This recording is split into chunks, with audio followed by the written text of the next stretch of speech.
And good evening. Well, it's all set for counting of votes to take place in the first two states that have gone to the hustings after the general elections, which provided a landslide verdict in favor of the Modi government.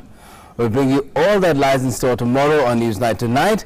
We'll also be talking about some big decisions of the Modi government in the Union Cabinet meeting today, which are nothing short of Diwali gifts for the country's farmers, for those living in Delhi's nearly 1,800 unauthorized colonies, and those who are BSNL and MTNL customers and employees. One of the biggest reforms in oil retailing has also been cleared, but before we get you all the details, our headlines. Ahead of the Festival of Lights, the government announces big bonanza for Delhiites.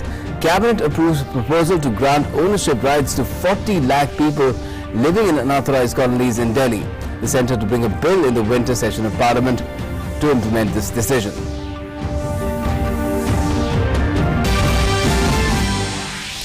Big decision by the government to revive state-owned telecom firms BSNL and MTNL.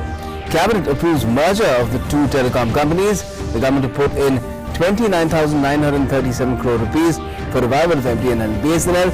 Attractive voluntary retirement package also on offer. The government hikes minimum support price for RabiCrops of 2019-20 to be marked in Rabi marketing season 2020-21. The support price for wheat, barley, masoor, gram and rapeseed or mustard increased from 50 to 109% in terms of remunerations, a big step in direction of doubling farmers' income.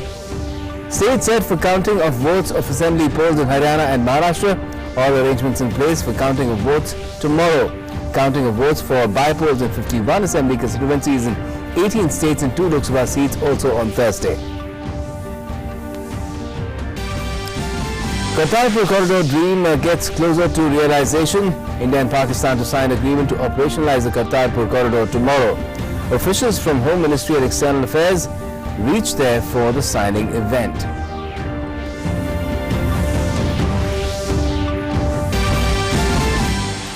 News tightens around former Chief Minister of Uttarakhand Harish Rawat. CBI files FIR against him for alleged attempts of horse trading in 2016.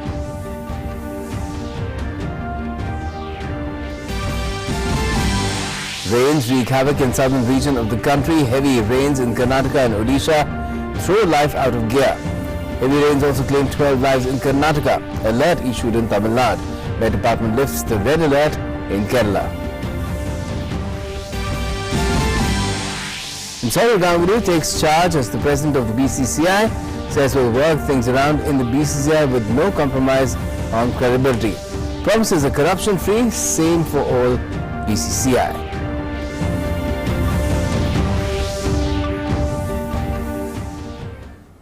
Well, the Union Cabinet chaired by Prime Minister Narendra Modi has taken several major decisions today impacting the lives of farmers, those living in Delhi's unauthorized colonies, customers, employees of PSU telcos, BSNL and MTNL, and those looking to enter the oil retailing business. Wheat farmers will now be able to get 109% of their cost of production according to the revised minimum support price rates. New players will soon be able to enter the oil retailing business. BSNL and MTNL will soon be able to provide 4G services with government's help, and 40 lakh dwellers of Delhi's unauthorized colonies will soon get ownership of their properties.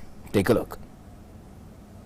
Wednesday saw the Union Cabinet headed by Prime Minister Narendra Modi taking several major decisions impacting the lives of citizens. The Modi government has presented a much-awaited gift to 40 lakh people living in the national capital's unauthorized colonies just before Diwali. The government has said that it will bring a bill in Parliament's upcoming winter session to give these people ownership rights of their properties. It is the most far-sighted, progressive, revolutionary step that has been taken. Ownership rights will be conferred to the people who are living there, whether they are living on private land or on government land. Because many of these transactions have taken place on the basis of general power of attorneys or some other documentation. But not only have we decided to go ahead and confer these rights, which will enable the inhabitants of these colonies to apply for permission, to raise the FAR, to build, to sell, all manner of transactions. The government's decision will benefit around 40 lakh people living in 1,797 unauthorized colonies.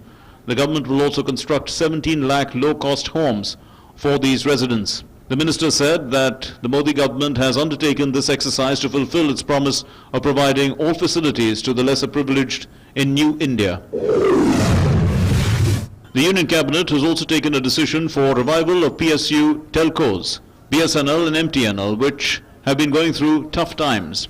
According to its plan, BSNL and MTNL would get administrative allotment of spectrum to provide 4G services. Both PSUs will be able to provide broadband and other data services like private telcos. Spectrum allotment to be funded by government through capital infusion of 20,140 crore rupees. Government will also bear GST amount of 3,674 crore rupees for the spectrum allocation. Both PSUs will also raise long-term bonds of 15,000 crore rupees with sovereign guarantee. BSNL and MTNL will use funds raised to restructure debt and partly meet CAPEX and OPEX needs. BSNL and MTNL to also monetize their assets worth 38,000 crore rupees. Both PSUs will also offer attractive VRS to employees aged above 50 years. Ex gratia component of VRS will require 17,169 crore rupees and government will meet the cost towards pension, gratuity and commutation. Merger of BSNL and MTNL has been cleared in principle. The government categorically said that these two companies will neither be sold nor closed down. They will instead be made competitive in a span of around 2 years. ये सब हम जब चीजों को fast track करेंगे तो हमें पूरा विश्वास है कि आने वाले 2 वर्षों में BSNL will become EBITDA positive और आने वाले 2 वर्षों के बाद ये पूरे प्रॉफिट में आ जाएगा। और आज के दिन मैं बीएसएनएल एमटीएनएल के कर्मचारियों से अपील करूंगा कि जब नरेंद्र मोदी की अगुवाई में भारत सरकार ने इतना लिबरल फॉरवर्ड लुकिंग उनके लिए पैकेज लाया है तो सभी उत्साह के साथ इन दोनों ऐतिहासिक संगठनों को मजबूत करेंगे, प्रोफेशनल करेंगे, कॉम्पिटिटिव बनाएंगे।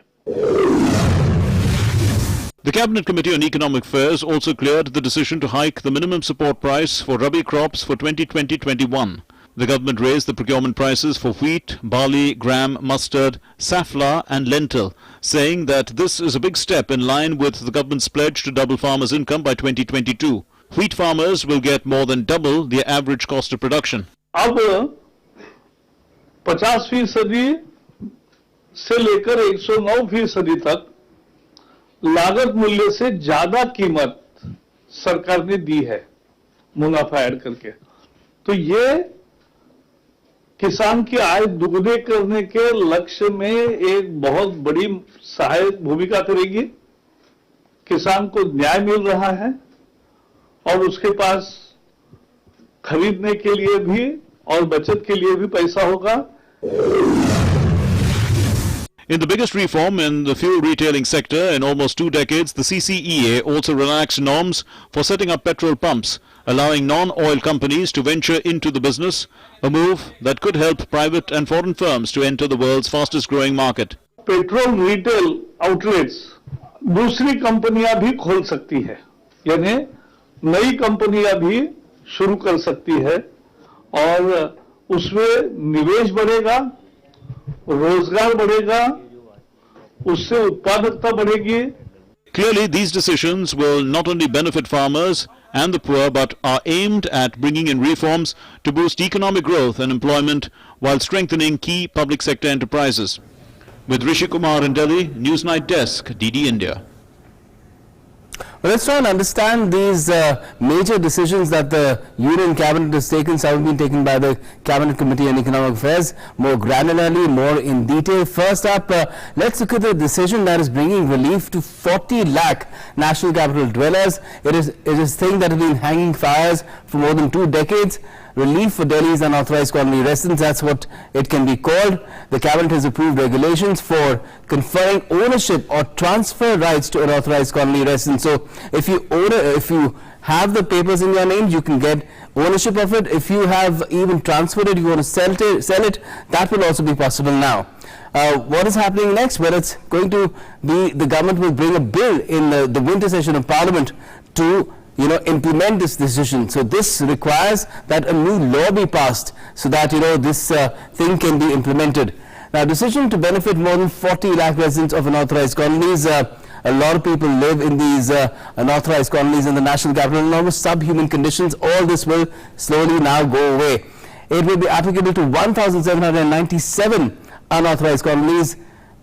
This is mainly people who live in a very, very poor state, and they are in the lower income group of the general society. It's not applicable, in fact, to a lot of these colonies like Sainik Farms, Anantram Dairy, 69 in number, that are seen as to be more affluent. So they might have a scope for being brought in later on, but at this stage they are not part of this entire new provision. Initiative will address woes of residents like lacking ownership rights, basic infrastructure and civic amenities. They don't even have proper drainage, sewage, and all this will now be enabled through this decision. The development of redevelopment of colonies can be carried out for clean, secure and healthy living environment. So all this will be enabling these changes to come in, where the government will then be able to provide for proper arrangements for these people. Property holders, after getting ownership, can enter into valid property transactions. So even if there is a power of attorney, that can be regularized. If there's a will, that can also be regularized. That's what the minister will explain as well. Property holders will also be encouraged to invest in safe structures. What has happened is that a lot of these unauthorized companies do not have safe buildings. That will also be possible now. Property rights to be conferred after payment of nominal charge based on carpet area or plot size. And these have been also stratified. There are different levels of charges that have to be paid, 0.5% to 2.5%, depending on the size of the plot. If it's over 250 square meters, you get the highest bracket. If it's less than 100 square meters, then it's the lowest bracket. So it's a very, very rationalized kind of an exercise. Some money will have to be paid to get this sort of right to property. Now, circle rate of highest category of residential localities surrounding the unauthorized colony will be applicable. So wherever that colony is, the circle rate of the nearby colony will be applicable. Regularization charge to be half for private land as compared to government land. So that is also a provision that has been made to basically make it easier for people to get their property registered. DDA to lay down simplified procedure for issuing conveyance deed and property registration. All this work has to be done by the DDA. It will also do the other work as well. So all the due diligence, all the layout that has to be planned, all will be done by the DDA. It will delineate the boundaries of the unauthorized colonies as well. Earlier it was supposed to be done by the Delhi government. Since the Delhi government couldn't do it in time, the government decided to go ahead and do it. DDA to prepare local area plan for all unauthorized colonies as well. So DDA has to initiate a lot of these things along with that law that will be passed in Parliament. No penalty and external development charges. This is also a major decision. There will be no penalty, and all the provisions that will be there for sewage, for lighting and all, there will be no extra charges.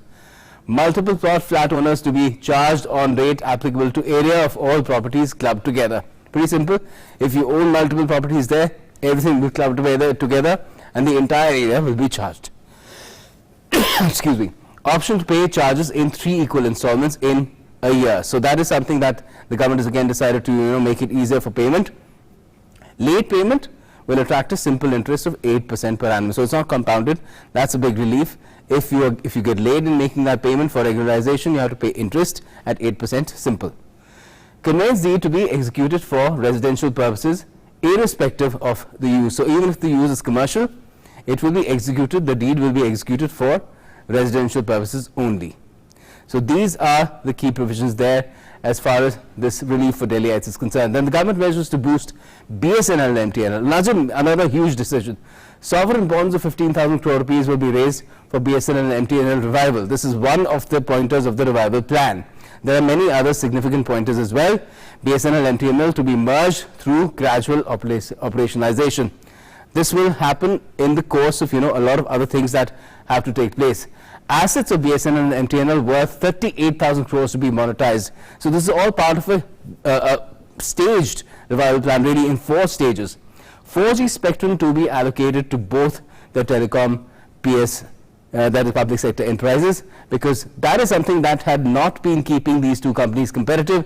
Now the government will fund, there will be capital infusion, 20,140 crore rupees will be given so that these companies can get spectrum and they can provide 4G services and be competitive, with the other private telecom companies. Attractive VRS package for employees of both the companies as well. So this is something that is part of the revival package that, those people who want VRS can take it. A provisioning has been done there for 17,169 crores as well. This is the ex gratia component of the VRS. That again the government will give. Now this is a major decision here in favor of farmers, because what is happening here, you may see how the amounts are there in terms of the MSP being revised. It's going from 1840 to 1925, 85 rupees up for wheat per quintal. For lentil, it's the highest, 325 rupees per quintal. But what you don't see in this table is the fact that when this decision has been made, it has been made in view of how much is the cost of production for the farmers, the average cost of production. And in the case of wheat, it's more than double the cost of production. If the wheat is procured at the price of 1925, it's more than double the cost of production for farmers. So it's in keeping with the government's decision to ensure the farmers double the income by 2022, and the principle that had been adopted in the last budget itself, that farmers should get at least 150% of their cost of production, that is being kept in view here while the government decided on the minimum support price. So these are some of the key decisions that have been taken by the government in the Union Cabinet meeting today, and we'll be talking about it further as well in Newsnight. Stay with us. A quick look at the day's top news. 100 big stories from across the country and the world in just 30 minutes. Watch Express News Monday to Friday, 7 p.m. only on DD India.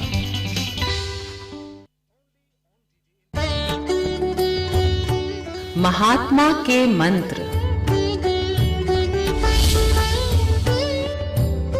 स्वच्छता में ईश्वर का वास होता है।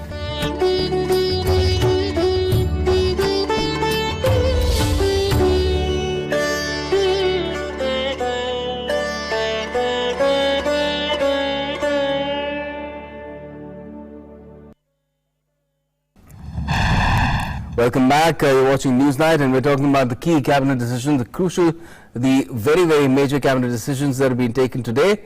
That's what our In Focus is also about. If you look at what has happened, it is for Delhi, for farmers, and for public sector unit telecom companies. That's BSNL and MTNL.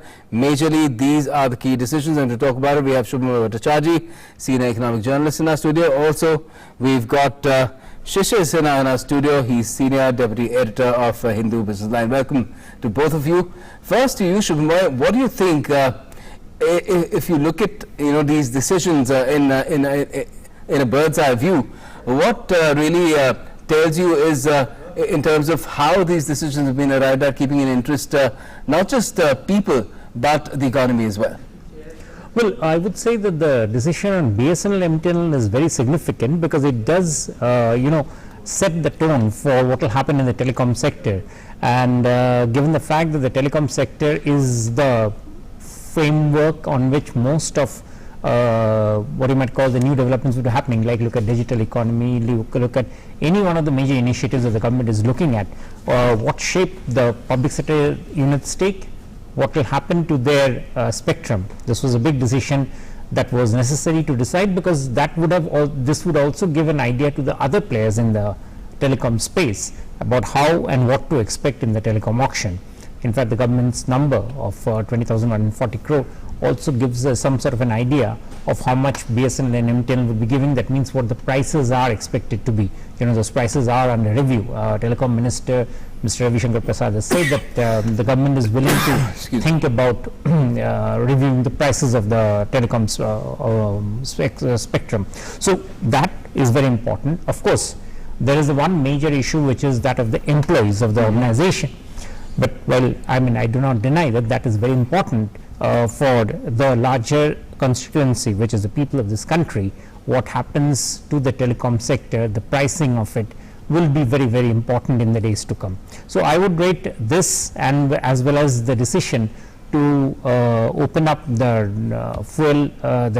petrol pumps business to a large spectrum of companies, private, public sector, as a very, very important one, because that has actually a lot of positive spin-offs. Okay. And one of those could be that there'll be pressure now for the government on the government from these companies to bring the petroleum sector under the GST. So that, I think, is something that we shall be hoping in the days to come.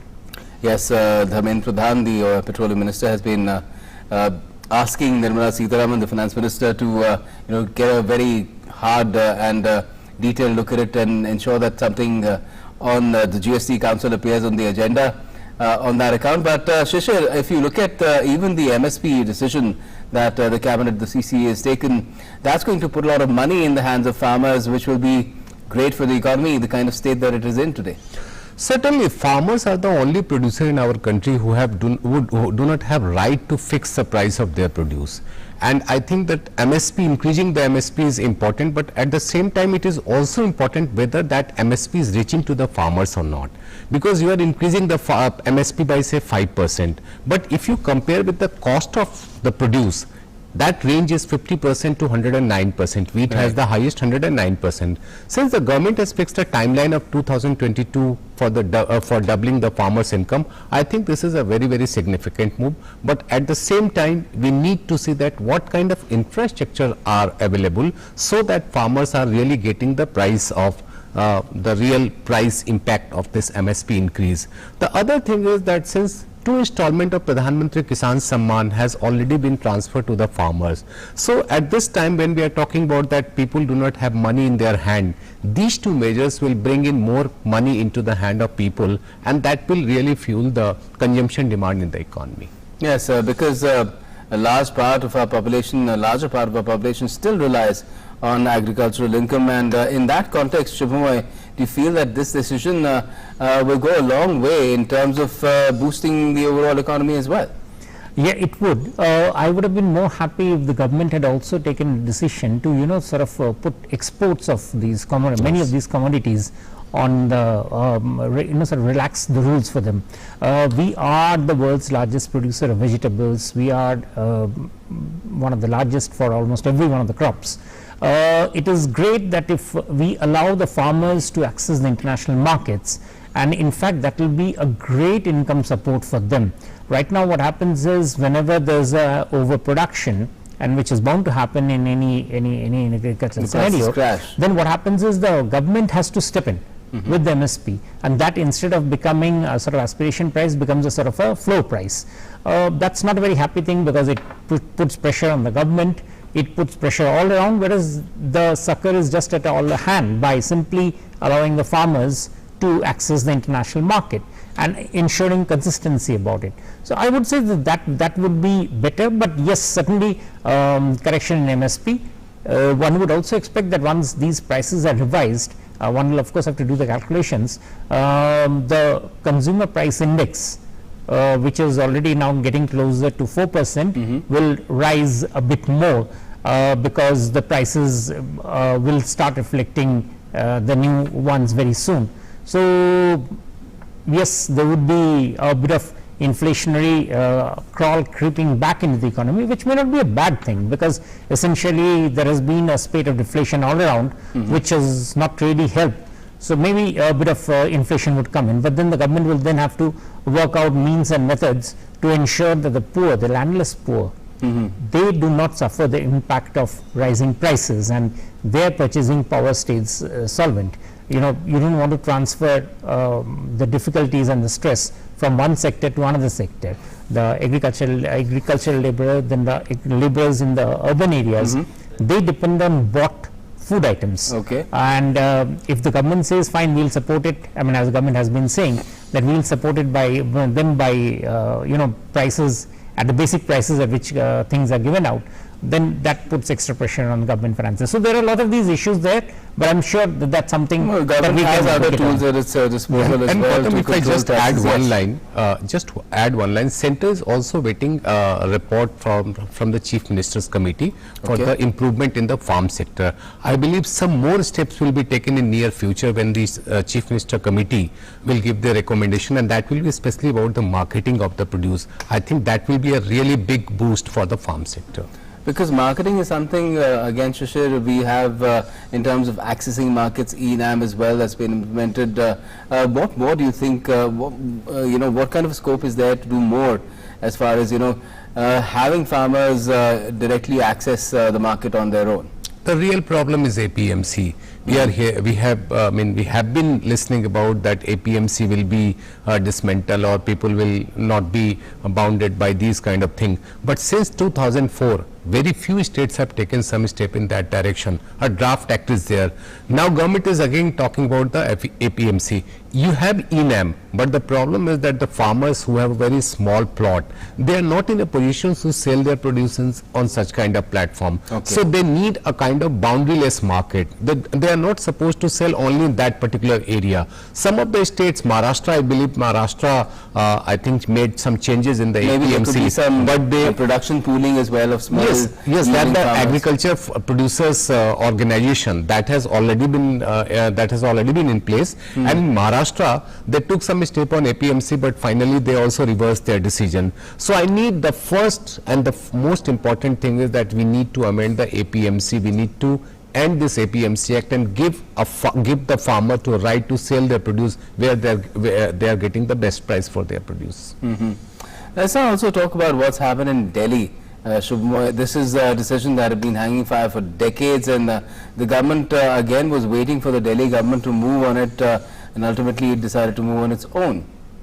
Well, yeah, I mean, this is something that is, Delhi is a very sought after land market, and in that market, price hedges is a bit of an uncertain situation. We'll have to, it'll be, the one thing that I liked about the decision is that the conversion rates will be on the basis of circle rates in that area, the highest circle rate. That sort of, And it's a nominal payment that will have to be done. because it's 0.5%, good, because what 0.5%. happens is that ensures that there is no chance of arbitrage. That's actually good. It might seem on the face of it a bit of a cost inducing thing, but actually it ensures much more transparency, because the eventual owner of that land will be able to sell it at the circle rate. So it's better that the circle rate is right now brought into the price condition, so that the first sale itself reflects that price, and that is very important, because otherwise there's always the chance of pressure coming in from somebody who's money buying that piece of property at lower price and then making a profit. So I think that I like that part of the decision, and in fact that's very good. It obviously in a hugely densely populated area like Delhi and the NCR region, these sales would have tremendous impact. They would be impacting the price of property prices. As the metro and as the road network has become more dense in this entire region, the prices in any case have risen. Yes, and people can increase their FAR as well, so Absolutely. that will again provide more real estate, scope for more real estate development as well, not to speak of redevelopment. And Shishir, the biggest takeaway of course will be for the people who already live in these areas. They will be able to, derive the benefit of staying in the national capital after so long, after decades. Certainly amenities will improve. Now the more and more local agencies will pay attention and provide all kind of facilities. Also the infrastructure will improve, and the best part is there will be organized kind of system. Earlier, if you go to any these unauthorized colony, you will find that the construction has taken place in very haphazard manner. There is no safety, there is no security. Now the things will be, at least some regulation will be in place. The other thing is it's a win-win situation for the owner or the people who are living in those colony. Also state government will earn through the stamp duty, and the local bodies will earn through the property tax and the other kind of taxation. So everybody is going to have a good share of this decision. I think this is a very good decision from the amenities point of view, and also to improve the human life in these colonies. This decision is very, very important. Yes, certainly, and that is what this government has been about, in New India, talking about New India. Improving the lives of people is at the core of the belief, and let's see these decisions coming into force and doing just that in the coming months and years. Thanks for joining us this evening, both you, Shishir, as well as Shubhamoy. Now, moving on, just ahead of the landmark 550th birth anniversary of Guru Nanak Dev Ji, the historic Kartarpur Corridor Agreement is set to be signed between India and Pakistan tomorrow. The corridor will connect the Dera Baba Nanak Shrine in India's Punjab with the Gurudwara at Kartarpur, just about 4 kilometers from the international border, located at Narowal district of Pakistan's Punjab province. Prime Minister Narendra Modi will be inaugurating the corridor on the 9th of next month.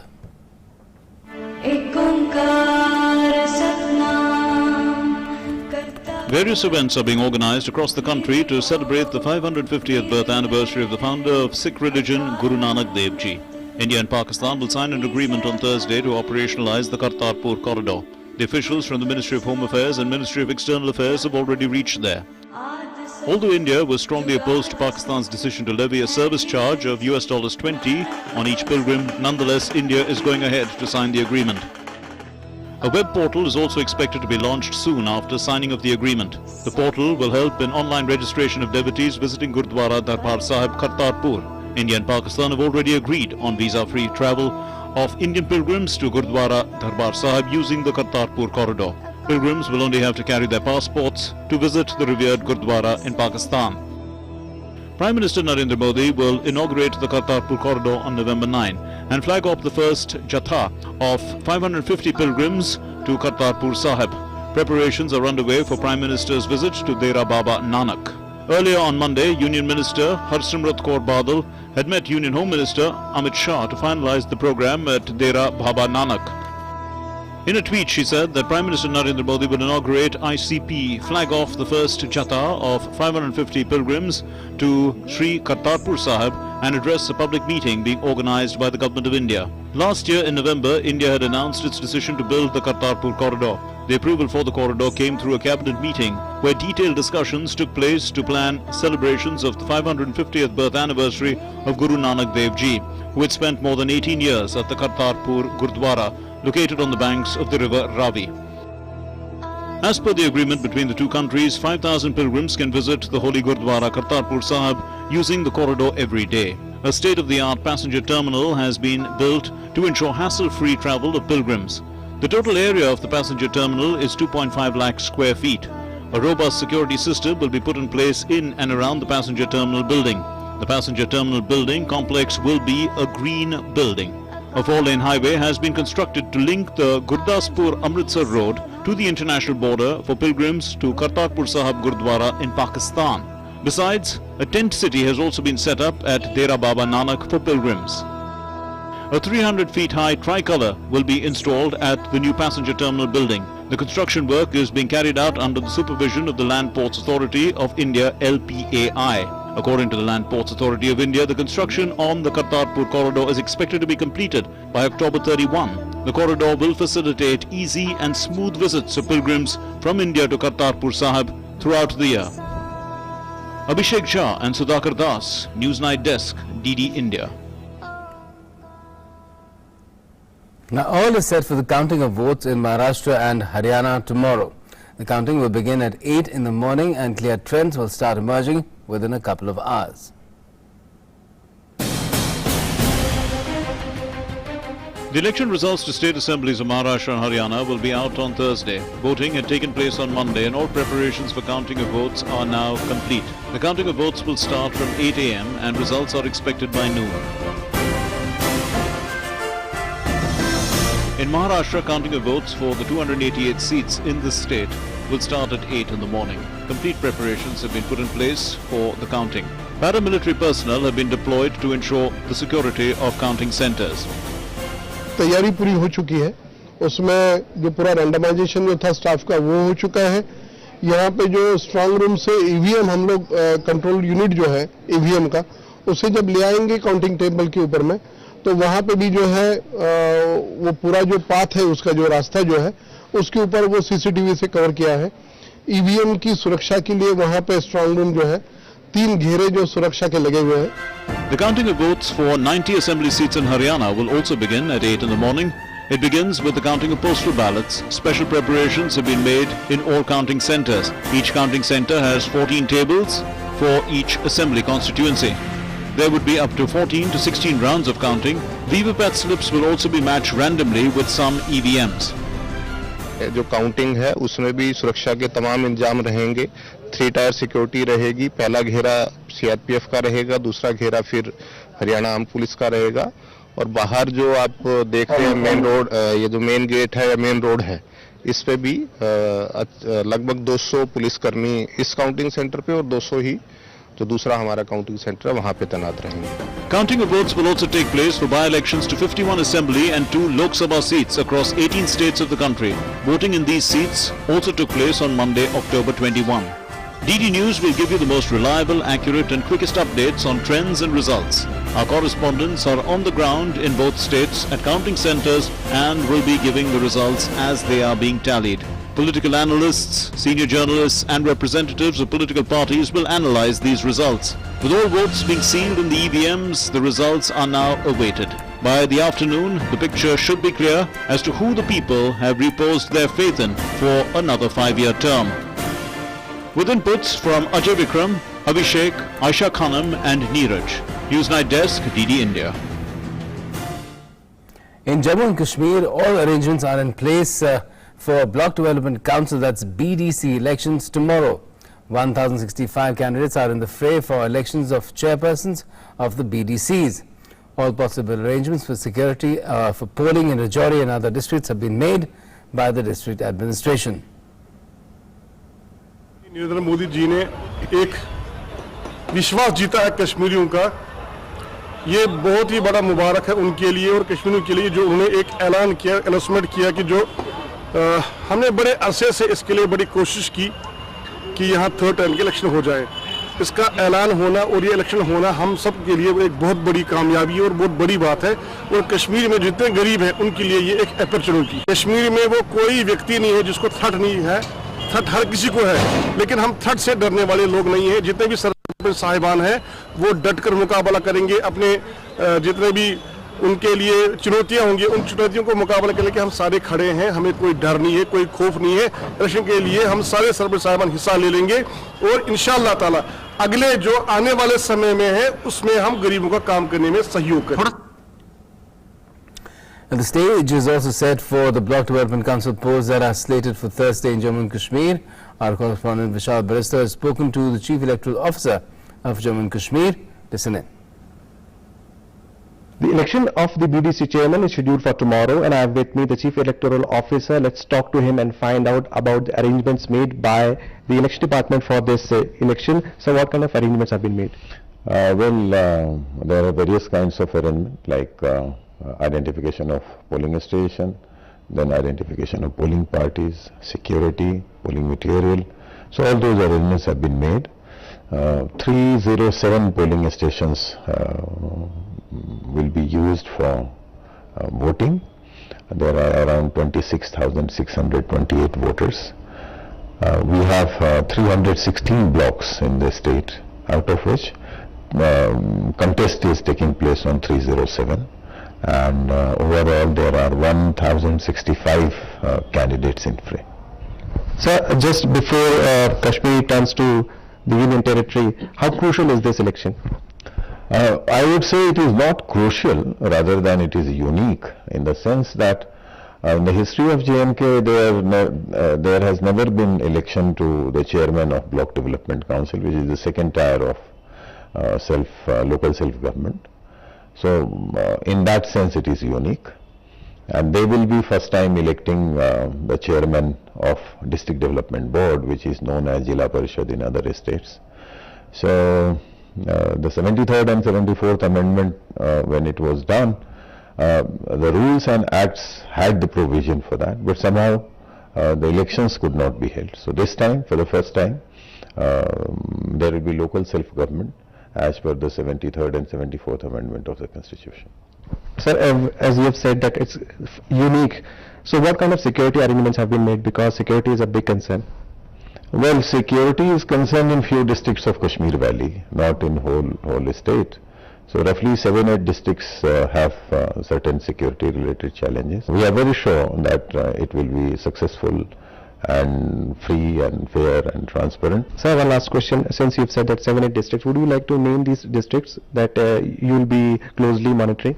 Now, South Kashmir remains the challenge, like Anantnag, Kulgam, Shopian, Pulwama, parts of Srinagar. So those have certain security related challenges. In those districts we have made extra security arrangements. There will be ROP, the guarding of the polling station, counting station. That will be slightly extra. Any arrangement that you could personally monitor this thing sitting in your office, like closed circuit cameras? Or in panchayat elections we have not used that. Electorate, as I told you, very small. In roughly 307 polling stations, voters number is around 26,000. So it is not huge number that you have to monitor very closely. District authorities will be on move. The zonal sector magistrates will be reporting. Phones are working, so we are in communication with them. Security paraphernalia, security agencies have their own separate communication channel. So we will be adequately informed on all those matters. So there you heard the CEO. By tomorrow evening we will get the result. This is the unique election of its kind, and definitely all eyes are focused on it. With cameraman SP Dubey in Srinagar, this is Vishal Baristo, DD News. Minister of State in the Prime Minister's office, Dr. Jitendra Singh, said that after the 31st of October, many big steps were taken in the interest of women. He said that along with the Child Marriage Prohibition Act in Jammu and Kashmir, the law of dowry harassment will also apply there. A delegation of a group of intellectuals and academicians met Dr. Singh in New Delhi today. The women's delegation went to all three parts of Jammu and Kashmir and prepared the report. Dr. Jitendra Singh said whatever report has been given will be seriously considered. Delegation member Monica Arora said that everything is normal in Jammu and Kashmir. उसमें कुछ बड़े ही महत्वपूर्ण महिला संबंधी नए प्रावधान आने वाले हैं। वर्ग कोई भी हो, धर्म कोई भी हो, मजहब कोई भी हो, जात कोई भी हो, चाहे वो जम्मू की बेटियां, कश्मीर की बेटियां, लद्दाख की बेटियां, वो अपने पारिवारिक संपत्ति और जायदाद और जमीन के अधिकार से वंचित रहीं 3 पीढ़ियों से। Now, while red alert has been lifted across Kerala, the situation remains grim in Karnataka and Tamil Nadu vis-a-vis heavy rains. So far, the rains and flooding has claimed 12 lives in Karnataka, while in Tamil Nadu, the Met offices forecast more rainfall across the coastal districts. While Indian Met Department has lifted the red alert issued on Monday for 7 of 14 districts in Kerala, the situation in Tamil Nadu and Karnataka remains different. The flood situation remains grim in North Karnataka, which claimed 12 lives so far. The state government has asked officials to take up relief works on war footing. Chief Minister B.S. Yediyurappa held a meeting with Deputy Commissioners of flood-affected districts and reviewed progress of relief works. As per the state government, so far more than 5,000 houses have been damaged, with about 2,176 persons stationed in 12 flood relief camps. Historical sites, Hampi and Patadakkal were inundated due to heavy discharge from Tungbhadra Dam in Hospet and Malaprabha Dam in Savadatti of Belagavi district. The government has asked the concerned districts in charge ministers to visit the affected places immediately. Northeast monsoon is also very active over Tamil Nadu, Puducherry and its adjoining areas. Flood warning has been issued to 12 districts including Erode, Namakkal, Salem, Karur. Districts like Ariyallur, Trichy and Tanjore. People living around the Kaveri river have been asked to move to safer places. Disaster relief forces have been deployed in all the districts.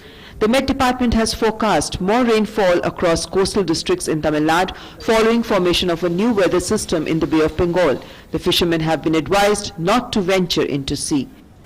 Newsnight Desk, DD News. The 4th Steering Committee meeting of the Global Snow Leopard and Ecosystem Protection Program was held in New Delhi on the occasion of International Snow Leopard Day. Addressing the inaugural session of the meeting, Union Environment Minister Prakash Javadekar said that a protocol has been decided among the member countries which will serve as the roadmap for enumeration of snow leopards. The Environment Minister also said that it will help all the countries to double the population of snow leopards in the coming decade. Living at an extreme altitudes in steep mountains of Himalayas and in a bitterly cold climate, snow leopards are among the most difficult of the world's top predators to study. Even after decades of research, no one knows exactly how many of these big and extremely elusive cats remain. On International Snow Leopards Day, Union Environment Minister Prakash Javadekar said that a protocol has been decided among the member countries to be the roadmap for enumeration of snow leopards.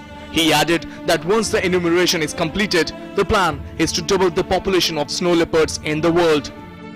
I am very sure as we have starting protocol today, we all countries can work together and enumerate the number of snow leopards. And what is the importance of enumerating? Once you enumerate, you feel to double it as early as possible. And I am very sure that snow leopards also, as we have doubled the population of tiger, we all put together, the range countries will strive to double the snow leopard population in the world in coming decade. Addressing the inaugural session of the 4th Steering Committee meeting of the Global Snow Leopard and Ecosystem Protection Program, Union's Environment Minister said that maximum population of snow leopard is in Mongolia and China.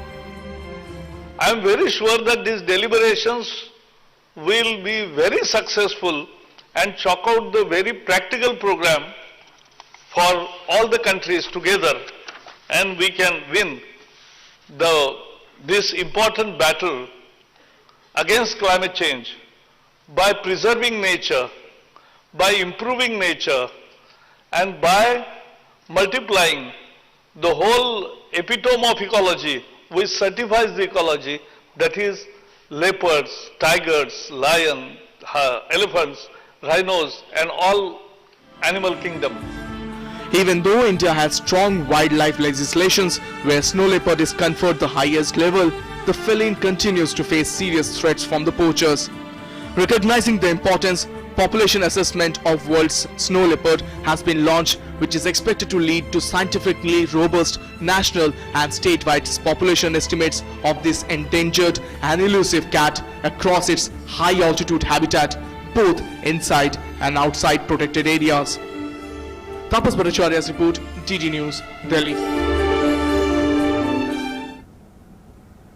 President Ramnath Kovind met the King of Bhutan, Jigme Khesar Namgyal Wangchuk, today in Tokyo. The President is on the last leg of his two-nation visit to the Philippines and Japan.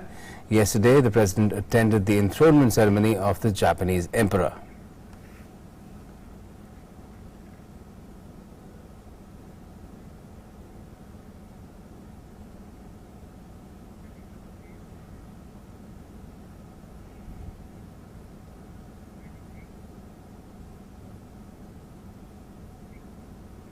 And the President also attended the foundation stone laying ceremony of Sri Satya Sai Sanatan Samskruti at Satya Sai Spiritual Center at Kakegawa City in Japan. The city has strong presence of companies like Suzuki, Honda, Yamaha and several others operating in India as well.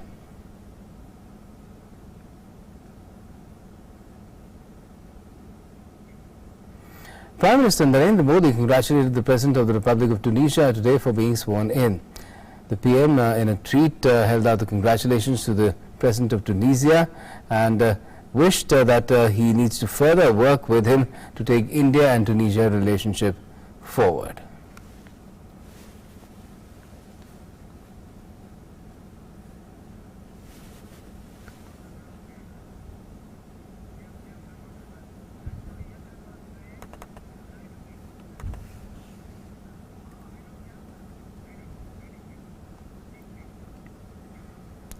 Vice President of India, Venkaiah Naidu, attended the valedictory function today of Dhruv, a unique initiative of the Ministry of Human Resource Development to promote innovative learning. The Vice President expressed hope that all the Dhruv Taras who are present on the occasion will one day become inspirational leaders in their chosen fields. He also said that it is clear that the students who have completed the Dhruv program have gained tremendous exposure and diverse experiences. Students under the Dhruv initiative are coming out with innovative projects to tackle pressing issues such as climate change and pollution. Vice President said that every institution of the country should encourage innovation.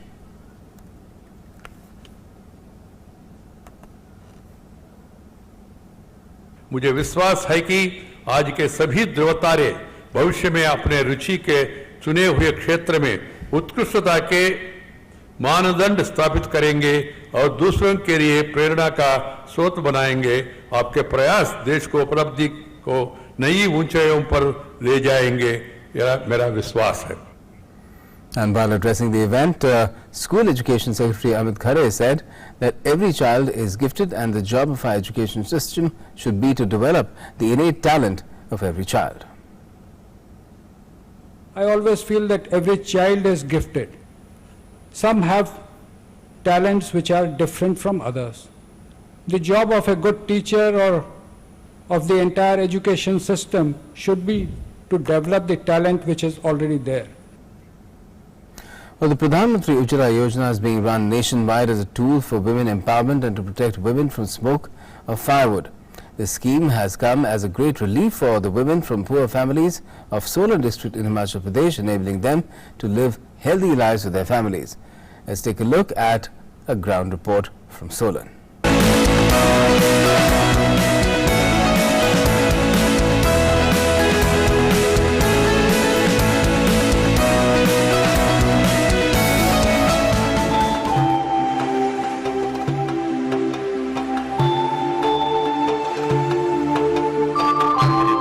Devi from Navi village in Kunihar block of Solan district, who belongs to BPL family, is one of the beneficiaries of the Ujjwala scheme. She had to face a great deal of drudgery in collecting firewood from forest when she had no gas connection, but free cooking gas connection under Ujjwala Yojana has provided a moment of joy in her family. I was facing great difficulties while preparing food on earthen stove. I got relief when I received free cooking gas connection under the Ujjwala Yojana. Everyone in my family is very happy with this. According to Devaki Devi's granddaughter Priyanka, her family has got relief from diseases due to indoor air pollution after they received free cooking gas connection. पहले हमारे पास cylinder नहीं होता था तो हमें लकड़ी काटने जंगल में जाना पड़ता था, जिसके वहाँ पे जानवरों का खतरा रहता था, जैसे बंदर वगैरह वहाँ पे रहते थे, उसका खतरा रहता था। और जब पहले सिलेंडर नहीं होता तो हमें स्कूल के लिए देरी हो जाती थी, हम क्लास मिस हो जाती थी। अब जब उज्ज्वल योजना द्वारा हमें सिलेंडर मुफ्त मिला है तो उसकी वजह से अब हम लकड़ी काटने जंगल में नहीं जाना पड़ता और हम स्कूल के लिए भी लेट नहीं होते और हम क्लास मिस नहीं करनी पड़ती। Under Pradhan Mantri Ujjwala Yojana, government aims to provide 8 crore gas connections till 2021 to poor women. Till now, 6 crore eligible women have benefited from the scheme. Bureau Report, DD News.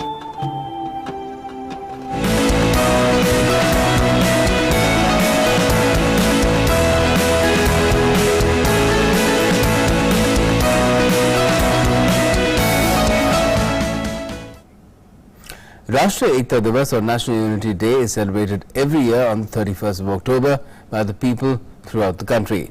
Ahead of National Unity Day, Home Minister Amit Shah has shared a video on his Twitter handle hailing the role played by Sardar Patel in unifying the country. The video highlights some of the events that are planned for the 31st of October.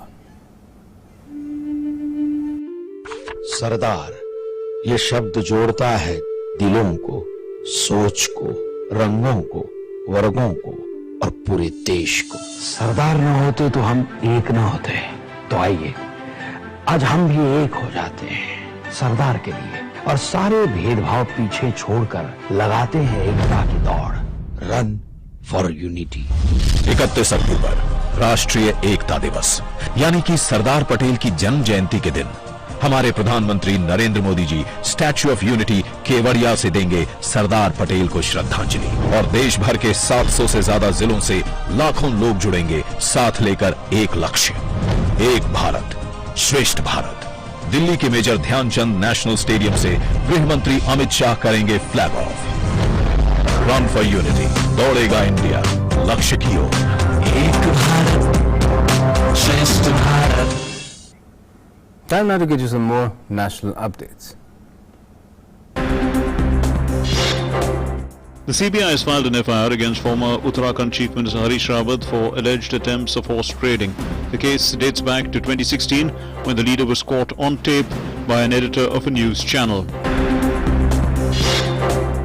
In Jharkhand, 5 MLAs belonging to 3 opposition parties joined the BJP. These MLAs include 2 Congress MLAs, Sukhdev Bhagat and Manoj Yadav. 2 MLAs from Jharkhand Mukti Morcha, Kunal Sarangi and JP Bhai Patel, and 1 MLA from Navjawan Sangharsh Morcha, Bhanu Pratap Shahi. Former DGP DK Pandey also joined the party. A total of 9 people joined the party. In Uttar Pradesh, former Congress leader Amar Rizvi has joined the BJP.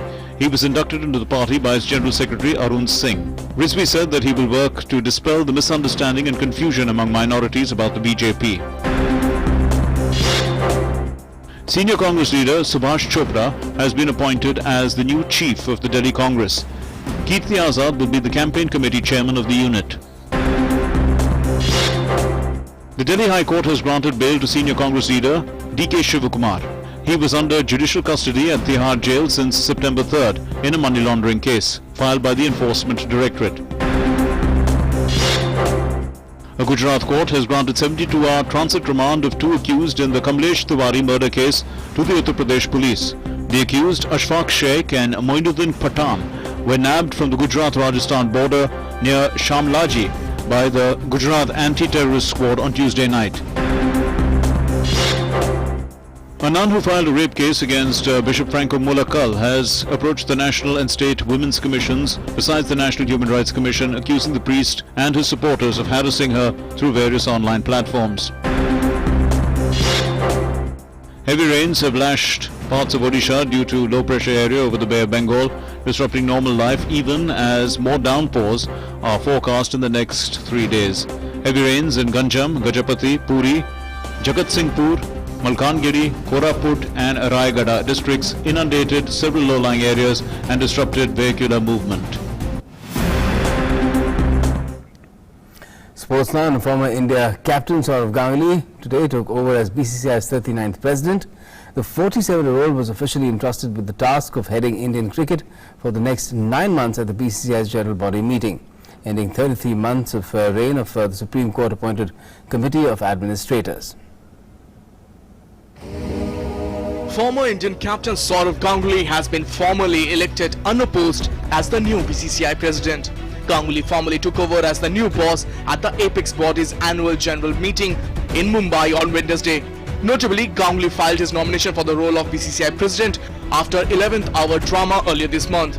He has been elected unopposed as the president of the richest body in world cricket. Ganguly is likely to serve only 9 months as BCCI president, as the cooling off period clause in the new BCCI constitution makes it mandatory for the board officials to step down after 6 years in office. Along with Sourav Ganguly, Jay Shah was chosen unanimously as the BCCI secretary. Arun Singh Dhumal was made the new BCCI treasurer, and Kerala Cricket Association president Jayesh George was elected as the joint secretary. Mahim Verma of Uttarakhand became the new vice president. Coincidentally, fortunately or unfortunately, even when I became captain, it was a similar sort of a situation when I captained India for 6 years. And this is a similar sort of situation where, you know, things need to be brought back in place, reforms need to be done, you know, there's huge amounts of money to be paid to state associations, so it's a completely new start. The latest elevation fits into Ganguly's template of constantly defying the odds. In 1996, when he was selected to play for India during the England tour, the elegant southpaw was deemed to have sneaked in through the informal East Zone quota system. His 100 on Test debut at Lord's though changed all that. When Indian cricket got mired in that match-fixing controversy in 2000, Ganguly took over the reins of captaincy and reclaimed the faith of the fans. But his was a rollercoaster tenure, and when the acrimonious split with coach Greg Chappell seemingly ended his career, Ganguly staged a rousing comeback during the South Africa tour in 2006-07. 11 years after he retired in 2008 with 18,575 international runs and 38 hundreds, the Ganguly story isn't finished yet. Sports Desk, DD News.